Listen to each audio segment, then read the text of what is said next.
Impliquer les citoyens dans le projet européen n'est pas une idée neuve. On a déjà tout tenté, ou presque. Élire le Parlement européen au suffrage universel direct, organiser des référendums, créer des médias transeuropéens. Et à chaque fois, l'échec était au bout du chemin. Pour les élections ou les référendums, parce que les politiciens ont l'art de ramener les questions européennes qu'ils maîtrisent mal à des enjeux nationaux ou de pouvoir. On l'a vu lors du référendum de 2005 sur la Constitution européenne, où le soi-disant débat de bonne qualité a viré à l'affrontement baroque entre tenants de l'économie de marché et tenants dont on ne sait pas trop quoi, avec en guest star Laurent Fabius en Che Guevara en costume de banquier. Alors que bien sûr, il ne s'agissait absolument pas de choisir entre deux systèmes économiques. Comme on l'a vu depuis, le non n'a pas marqué l'avènement du communisme en France.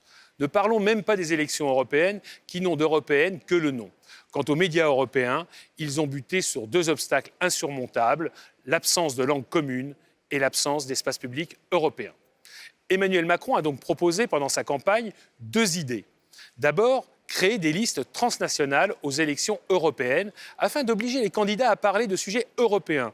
L'idée, longtemps défendue par le Parlement européen, a pourtant été torpillée le mois dernier par ce même Parlement européen, par une alliance improbable entre la droite soi-disant europhile et les europhobes de tous bords.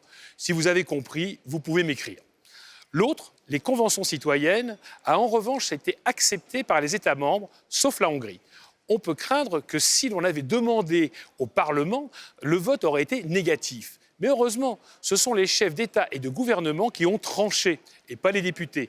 Il faut dire que l'idée n'est pas très contraignante. Il ne s'agit pas d'élire une constituante européenne pour préparer une nouvelle constitution, mais d'organiser des débats qui pourront avoir lieu un peu partout. Cet exercice est censé donner des idées au gouvernement et aux institutions qui en manquent souvent cruellement pour relancer l'intégration communautaire. Peut-être verra-t-on alors que les préoccupations citoyennes sont partout les mêmes. Seront-elles entendues ? C'est une autre histoire.